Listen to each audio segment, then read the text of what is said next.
Here is Tish's nugget. I'm going to just post it a little bit earlier on in the week this week so you can really start applying this to the workouts this week. We talked a little bit about this during the live yesterday. Sorry, I just finished the demo video. But I think I want to really make sure that you understand the importance of that last rep, okay? When I used to teach fitness classes in Calgary, I could always tell who I trained face-to-face and the ones who just were coming to fitness classes because they knew this magical secret of that last rep. The last rep is the one that's under the most pressure. It's where the muscles are reaching thresholds to make a difference in your body. It's when you're uncomfortable. So typically what happens because you're tired is you let it go, right? You let that last rep, especially on the eccentric phase, drop because you're fatigued. But if you concentrate on slowing it down, in fact, make it the slowest rep, that will equate to that threshold that we need to get to make sure those muscles are doing something inside of your body. As women, it is so incredibly hard for our bodies to grow muscles, right? And so we really need to make sure that we're mindfully moving all the time. Slow movements, right? So when that squat, right, all the pressure is here. Very little work is being done on those working muscles. So slow, effective movements.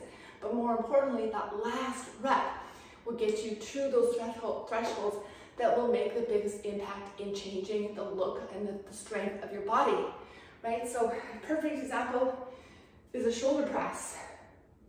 How many times have you done for your last rep? Right? You're tired, right? I want you to push through the last two. The last two have to be uncomfortable.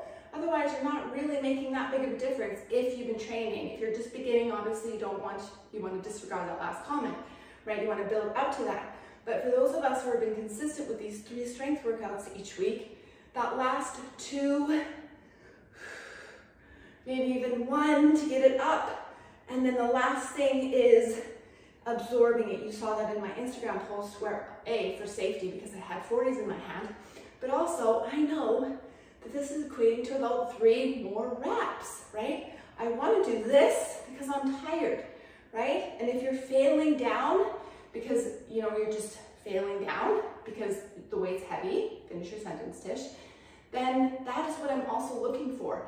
If you're not able to control it, right? If you're like, oh goodness, okay, maybe we shouldn't go to that threshold.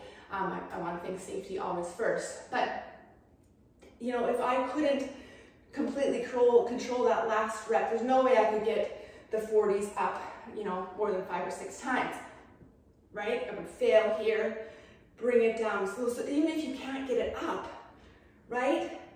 Slow. This is completing the rep, even though you didn't get it concentrically up. By you doing this is eccentric movements, keeping them slow, are the ones that are going to make the biggest changes. They're strong, right? So we can't get it up, but we're going to be able to get it down. So when you have a spotter or you have a partner and they're helping you up, you should be able to take it down with ease.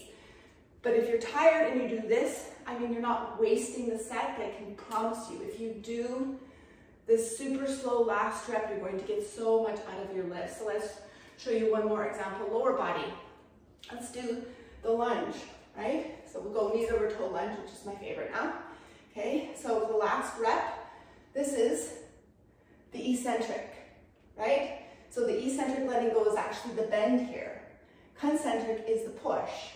So for that last rep, so say you've done your down for 2, coming up for 1 kind of momentum. Because you're tired, you might just start dropping that last few. Dropping, right? This is hard, right? Let the knees are happy to help you. But what I want is for the whole entire muscle to be working. So that last rep, instead of dropping because you're so tired, push through it mentally. Test yourself physically and mentally. And then you might be able to push it up, right? But going down super slow for that last rep and maybe struggling a bit to get up is what you're looking for as you progress. Obviously, these are things that you need to build up to and progress into safely. But for all of you, whether you're beginner, intermediate, or advanced, that last rep needs to be controlled for safety and effectiveness.